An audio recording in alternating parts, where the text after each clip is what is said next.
mas tem uma data aproximada que seria em torno de 70 anos depois de Cristo. E o que ocorria 70 anos depois de Cristo? Era um tempo em que os cristãos estavam sendo perseguidos pelo imperador Nero, o imperador de Roma.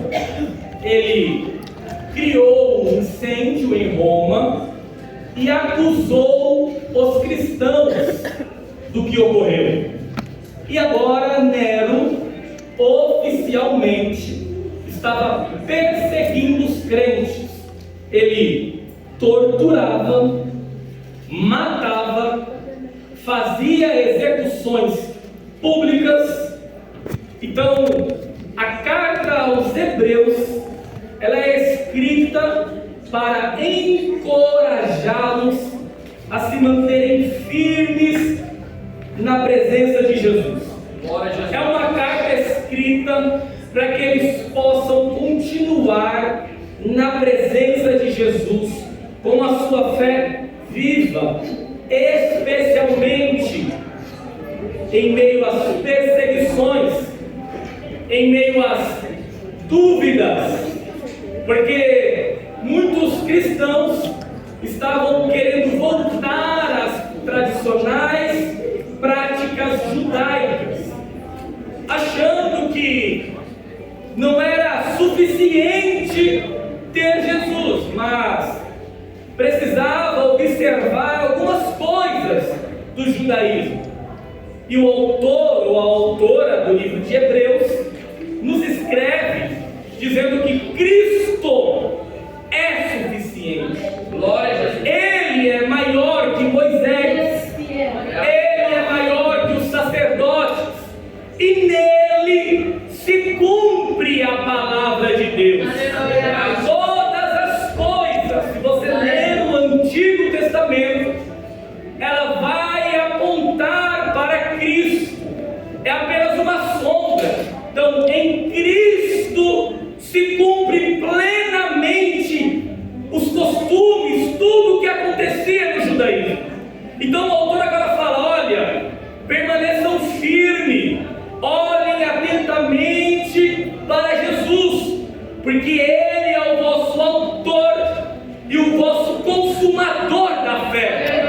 Quer dizer que é nele que a vossa fé começa e é Ele que a aperfeiçoa a sua fé.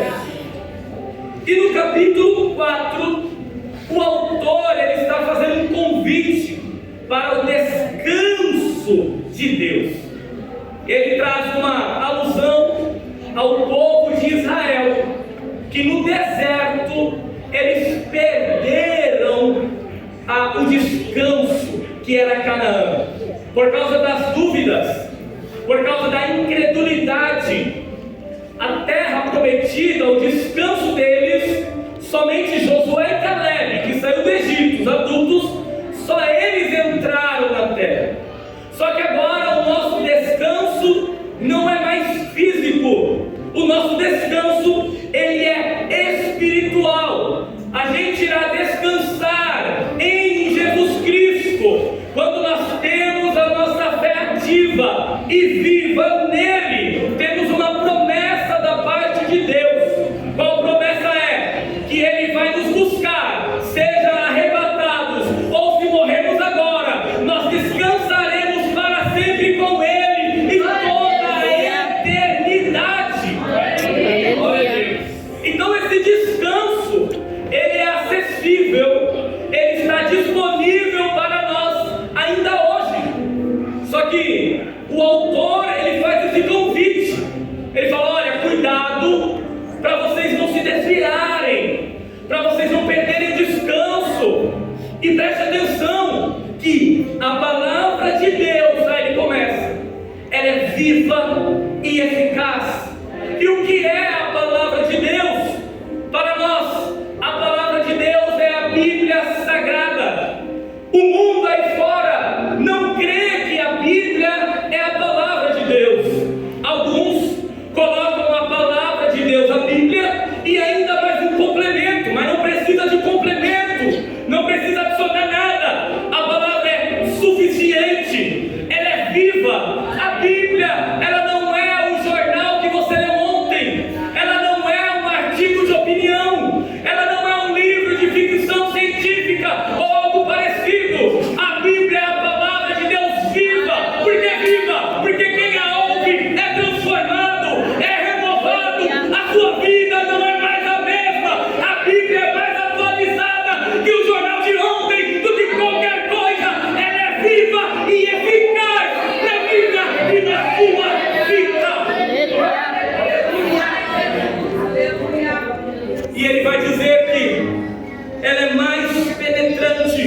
Ou seja, ela é mais afiada do que qualquer espada de 2 gumes. O que é isso? É uma espada que ela corta nos 2 lados. A palavra ela não é superficial, ela entra no nosso coração, ela se aprofunda. A Bíblia não é palavra de coach, porque tem muita gente cheia de problema e vai procurar coach.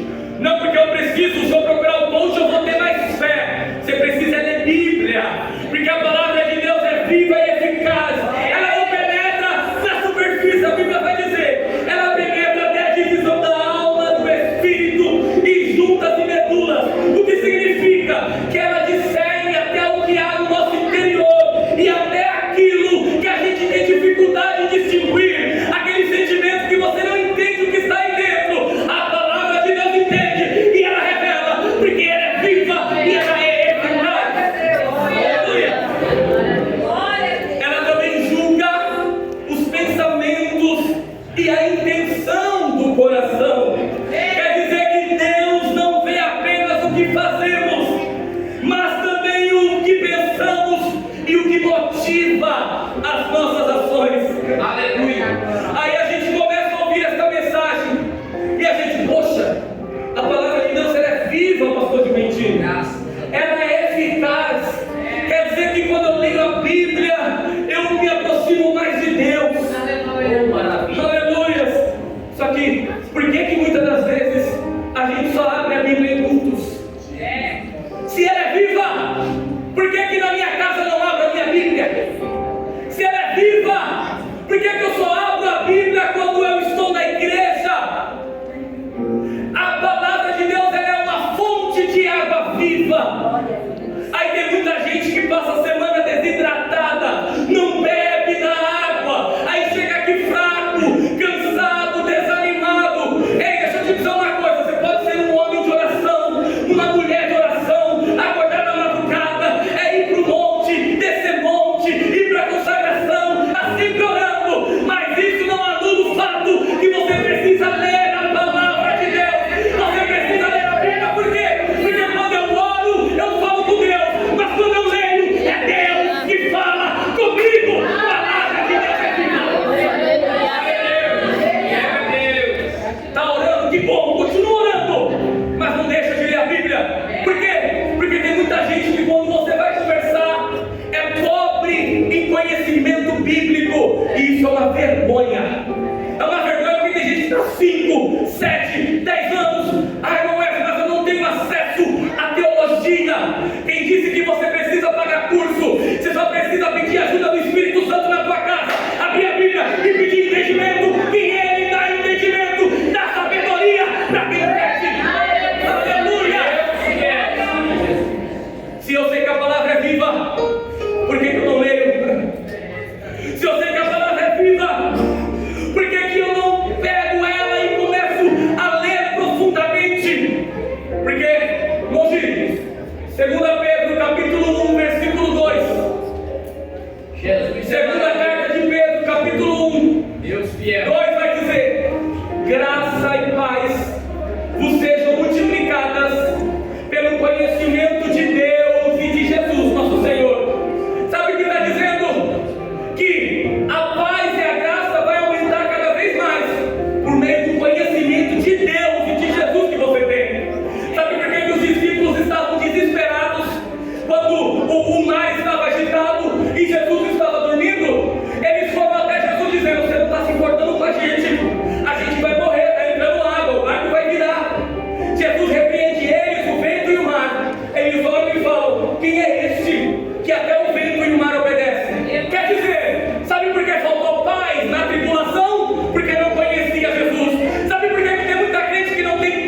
Ezequiel, capítulo de número 37, versículo de número 4.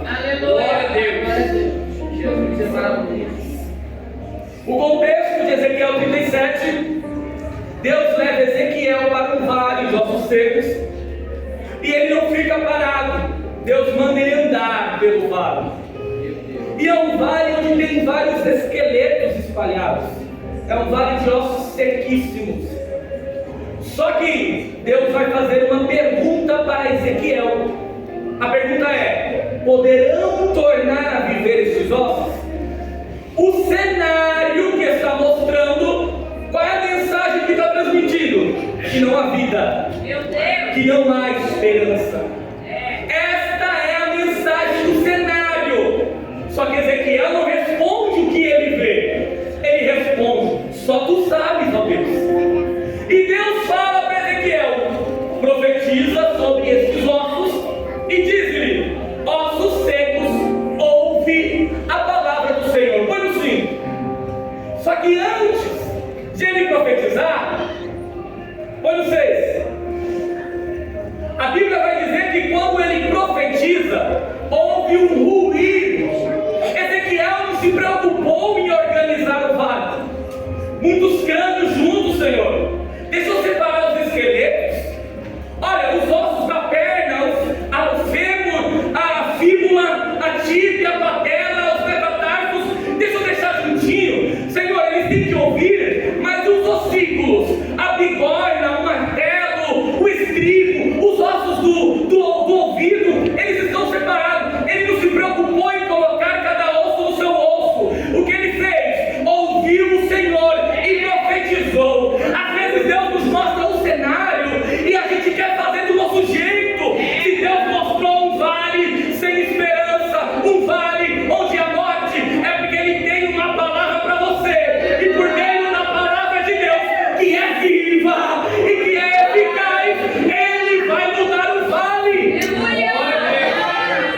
Vai dizer: enquanto eu profetizava, houve um ruído e cada osso no seu osso. Aleluia! Eu não preciso colocar cada osso no osso. Quando tem a palavra de Deus em ação, ela coloca tudo no seu devido lugar. A palavra transformou a mulher samaritana. Uma mulher que lá em João 4 vai dizer que ela não queria ser vista pela sociedade. Uma mulher que não tinha uma boa fama, mas Jesus vai ao encontro dela. Uma mulher que Jesus conhecia a história, mas quando a palavra entra, ela se torna uma missionária. Por quê? Porque a palavra transforma. Deus quer. Pedro vai pregar agora. E um monte de gente dizendo: olha, línguas repartidas como fogo, que estão tudo bêbado, estão tudo embriagado. Mas Pedro começa a pregar. E quando ele prega, quase 3.000 almas foram convertidas.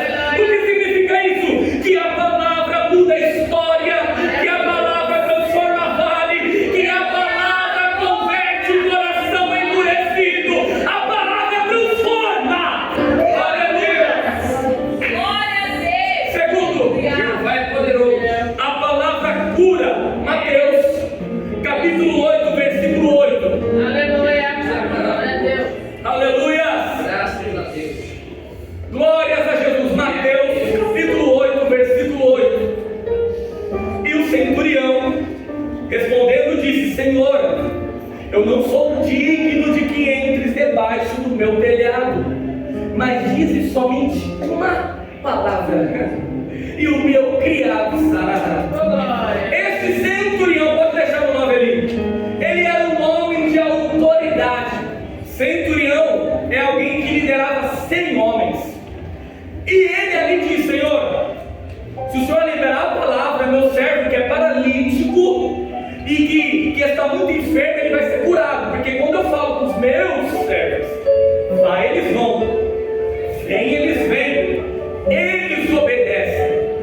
Quando Jesus ouve isso, Jesus libera uma palavra. E às vezes a gente pensa:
filho estava enfermo. Próximo. E ouvindo que Jesus vinha, ele desce, ele fala: Senhor, desce e cura o meu filho, porque ele já está à morte. Próximo. E Jesus disse: se não ver sinal e milagre, vocês não crê. Próximo. E ele disse: Senhor, desce antes que o meu filho morra. E Jesus diz: vai, o teu filho vive. Pode parar aí. E o homem creu na palavra que Jesus disse. Aquele homem queria que Jesus entrasse na sua casa. Mas quando Jesus fala: vai, o teu filho vive, ele falou: se o mestre falou, eu vou crer. Descida ali, vai, Jesus, eu vou crer na palavra. Versículo 51. E descendo ele logo ao encontro dos servos, alguém vem dizendo: o teu filho vive. 52. E ele pergunta: que horas que ele se achou melhor? Ontem, às 7 horas, a febre o deixou. Próximo. Entendeu, pois, meu Deus, o pai, que era aquela hora, a mesma hora, em que Jesus disse: o teu filho vive.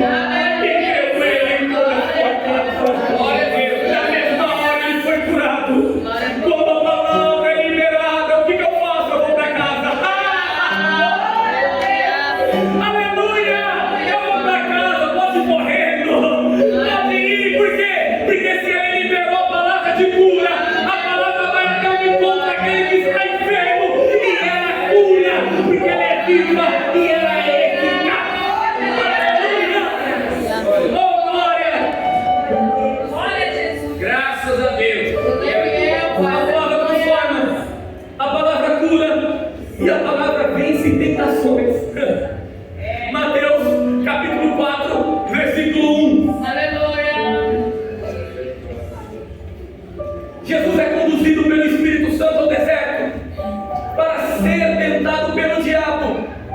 Mas a Bíblia vai dizer, pode ir para o próximo.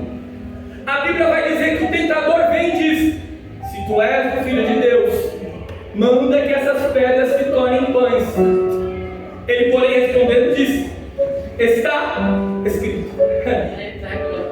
Como Jesus venceu a tentação no deserto? Quando ele começa a recitar a palavra. Glória a Deus. Eu não consigo vencer. Leia a palavra. O pecado está mais forte. Leia a palavra.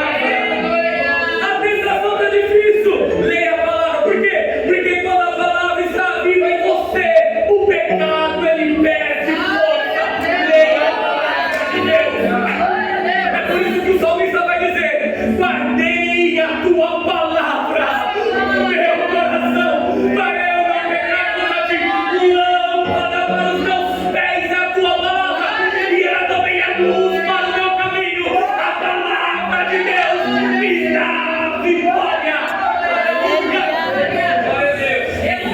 Glória a Deus. Efésios capítulo 6, versículo de número 17, vai nos dizer também: aleluia, tomai também o capacete da salvação e a espada do Espírito, que é a palavra de Deus. Se é vista da palavra de Deus, ela é espada, ela é a parte da armadura para você vencer as tentações. É palavra, ela é viva e é eficaz. Aleluia. 4. A palavra cria para quem tem fé. Esse cria é do verbo criar. 2 Reis, capítulo 4, versículo de número 1 até o 7. Fiel é Deus, incomparável. E uma mulher das mulheres dos filhos dos profetas clama a Eliseu dizendo: meu marido, teu servo, morreu. Ele era teu servo, você sabe, ele temia Deus. Só que o credor está na minha porta e está pedindo para levar meus 2 filhos para ser servo. 2. E Eliseu fala: o que eu vou fazer? Fala o que você tem. Tua serva não tem nada em casa, senão uma botija de azeite. Então diz ele: vai, pede para ti vasos emprestados, a todos os teus vizinhos vasos vazios e não poucos. 4. Então fecha a porta sobre ti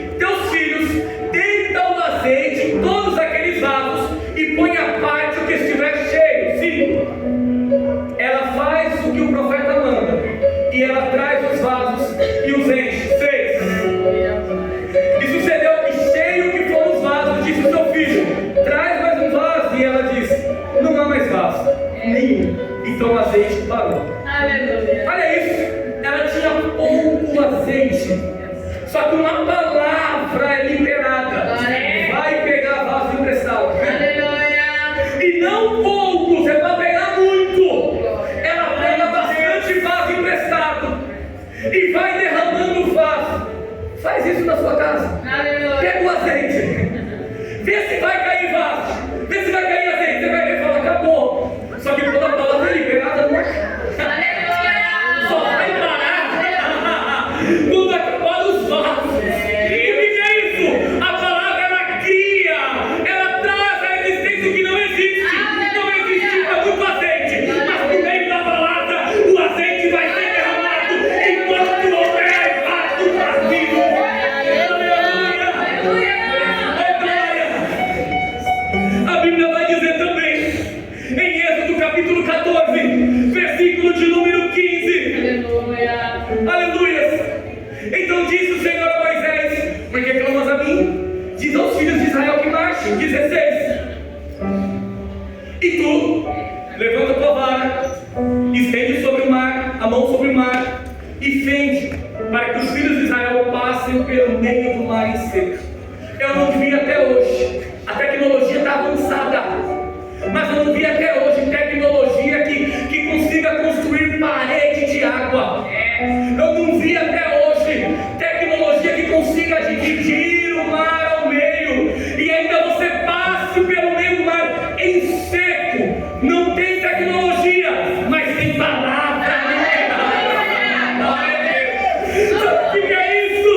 Que Deus criou um caminho no mar. Quando eu creio na palavra, ainda que eu esteja no lugar, simbolicamente, você está no lugar onde não tem porta, não tem janela, você fala assim, pastor, não tem saída. Quando a palavra é liberada, Deus cria uma porta, Deus abre porta, Deus dá saída, porque a palavra constrói, a palavra cria.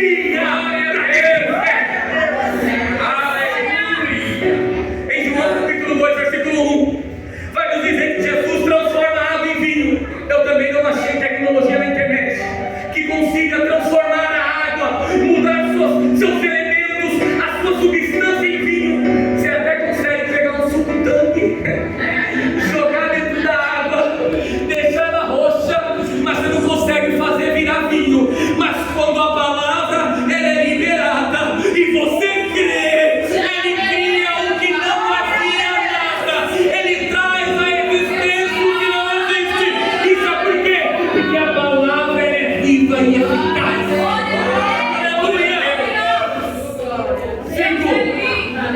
A palavra ensina e ela guia. Mateus capítulo 7, versículo de número 28 e 29. Aleluia. Vai nos dizer o seguinte, Mateus 7, 28, 29. Aleluia. E aconteceu que, concluindo Jesus esse discurso, a multidão se admirou da sua doutrina, porquanto os ensinava com autoridade e não como os escribas. A palavra ela ensina. Aleluia. A palavra ensina como a gente deve se comportar. Eu estava conversando com alguns alunos semana passada, eles eram professor, mas aquele professor lá age dessa forma, ele trata os alunos desse jeito e as meninas assim. Sabe o que é pior? É que é crente, e para piorar mais ainda, é pastor. Sabe o que é isso? É quando não é a palavra que o guia, é aquilo que ele acha que não tem nada a ver. E tem muita gente que vive de um jeito que fala, não, eu posso fazer assim, que não há problema nenhum, para mim não tem problema. Mas quando ele analisa a escritura de verdade, ele vê que tem problema, porque a palavra ensina como eu e você devemos viver. É a palavra que muda nosso coração. É a palavra quando você faz algo errado e você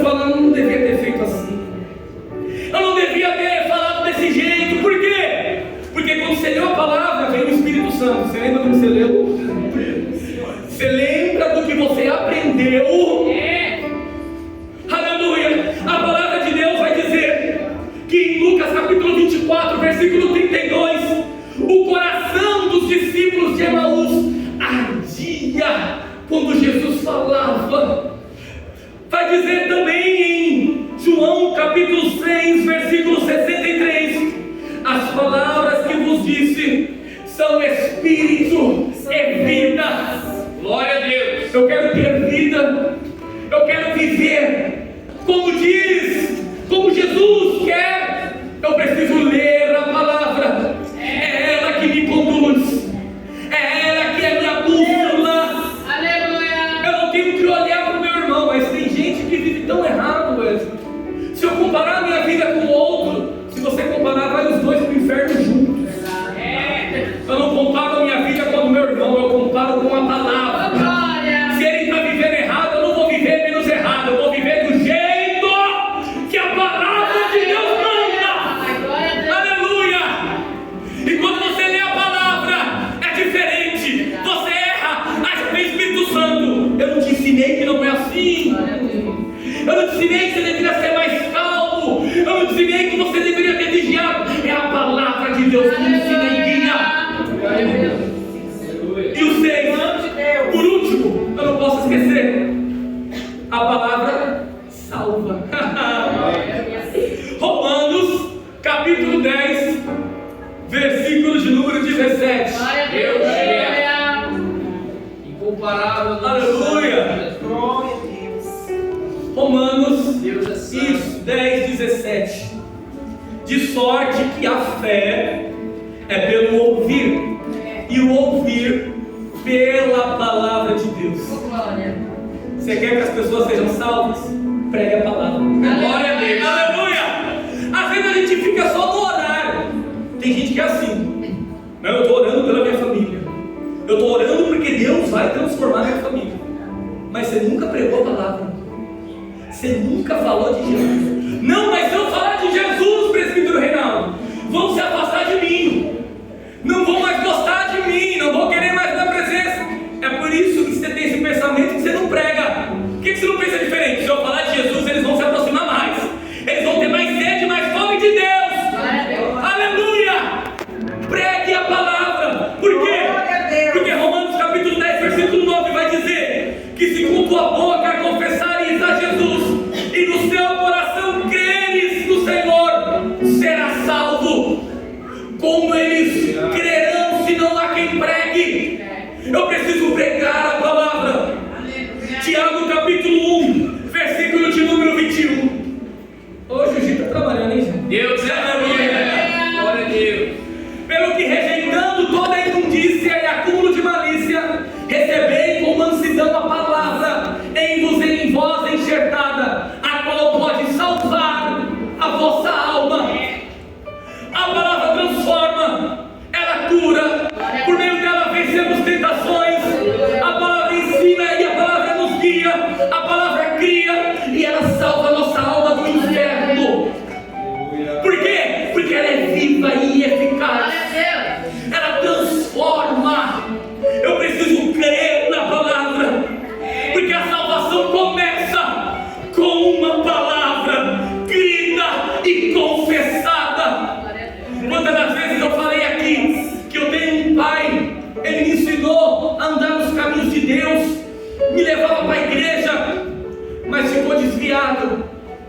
Mas eu lembro quando eu tinha 12 a 13 anos de idade, os adolescentes foram para uma visita lá na sede. Eu era do Belém, e quando a gente foi visitar lá na igreja, veio um homem da galeria. Eu estava na galeria, um homem estava na nave da igreja, veio até mim e disse: não se preocupe com a sua família, porque dela cuido eu. Eu falei: amém, Senhor. Só que meu pai já não estava mais indo, mas eu criei naquela palavra. E os tempos foi passando, minha mãe enfraquecendo na fé, mas uma palavra liberada da sua família, quem cuida sou eu. Glória a Deus. Porque às vezes a gente tem a mania de esquecer o que foi dito, mas eu preciso continuar crendo, porque a palavra é viva e ela é eficaz. Glória a Deus. E todas as vezes que eu ia no meu pai, eu conversava com ele, e eu falava da palavra. Meu avô falava da palavra. No telefone, no WhatsApp, eu falava da palavra. Uma vez ele falou: não, eu estou bem na minha casa, eu estou lendo a Bíblia, mas eu estou em casa. estou indo para a igreja. Eu falei, mas a Bíblia diz que a gente deve cultuar, você não deve deixar de congregar. Não, mas eu tomei. Eu falei, você toma ceia? Ele, não. Eu falei, a Bíblia diz, está escrito, aquele que não come do meu corpo e não bebe do meu sangue não tem parte comigo. Você nem de ceia, você não tem comunhão com Jesus e não tem uma igreja, você vai para longe. Aí ele disse, eu vou para o inferno. Eu falei, pois vai no inferno. Não, mas você falou isso pro meu pai? Eu não agi com falta de respeito, eu estou pregando a palavra. Aleluia. E eu falei com mansidão, eu falei, e você não vê problema nisso? Mas eu sabia que o coração dele estava ardendo. E um dia foi perguntado para ele, você não sente falta de ir para a igreja, da presença? Ele, eu sinto. Só que ele não tinha forças para ir. Aí a gente foi visitar meu tio, que eu sempre vou lá visitar meu tio e minha tia, que são pastores. E a gente conversa sempre da Bíblia, brinca, conversa da palavra, e meu pai ouvindo. E eu falei, Deus, quando eu vou ter essa conversa com meu pai, eu poder conversar com ele e falar da palavra. Aí é quase um mês, né? Eu ligo para ele, chamada de vídeo. Vem minha mãe correndo. Adivinha quem foi para a igreja? Seu pai foi para a igreja. Ele foi. Meu pai eu fui pro culto, gostei. É porque a sua tia, que a irmã dele, me chamou, eu fui lá. Falei, que bom. Continua indo. Na outra semana, liguei para ele. Falei, eu tô indo para culto de doutrina. Eu tô indo no culto da semana. Eu tô indo para EBD. Eu falei, aleluia. Eu falei, como que tá uma bênção. Você conhece o pastor tal? Eu falei, conheço. Eu tô indo lá e tá bom. Aí conversei com ele de novo na outra semana. Aí a minha mãe falando com ele, Wes, eu tenho que te contar uma coisa. Eu falei, o quê? Eu fui para a escola bíblica dominical, lá tinha umas 60 pessoas. Eu falei, tudo isso. Era uma igreja sede grande de 60 pessoas. E eu já tinha tomado ceia na igreja. Só que eu não senti certo. Então na escola bíblica dominical eu voltei para Jesus. Glória a Deus. Eu levantei as mãos na EBD. E ali eu falei, eu tive a oportunidade e eu falei que eu queria voltar para Jesus. Porque eu estava desviado, afastado, mas agora eu quero me reconciliar. Um homem de 58 anos, que lia a palavra, mas não vivia, agora está indo no EBD. Eu liguei para ele de novo, eu fui para os cultos, eu não perco um culto. Agora quando eu ligo para ele, a gente só fala de Bíblia. Graças a Deus. Quando eu ligo para ele, ele fala, eu estava lendo a Bíblia. Aí a minha mãe, ele só sabe ler a Bíblia, ele quer que continue só. Creia na palavra de Deus. E deixa eu te falar. Aí a minha mãe veio, Wesley, mas a igreja é longe. Eu falei, mãe, fica quieta. A igreja é longe, mas ele está indo. Não, mas, olha, irmão, às vezes eu vou ter que pegar minha mãe assim, ó. Não, mas um tempo atrás, uns anos atrás, ele foi e depois parou e eu tenho que ir. Eu falei, mas se você não crê, eu creio. Ele está transformado. Se você quiser pedir sinal de 1, 2, 3 vezes para Deus, o negócio é com você. Mas pai, você está firme? Estou firme. Então é isso que pode. Irmão, a gente tem que ter fé. Às vezes a gente ora para Deus transformar alguém, quando está indo a gente fala, mas será que vai ficar firme? Não é, será? Vai ficar firme. Aleluia. Crê na palavra. Aí eu vou entrar de férias, pastor. Falei para ele, sexta eu vou aí. Eu falei, então vem, que a gente vai pro culto juntos. Mais de 20 e poucos anos que eu não vou no culto com meu pai.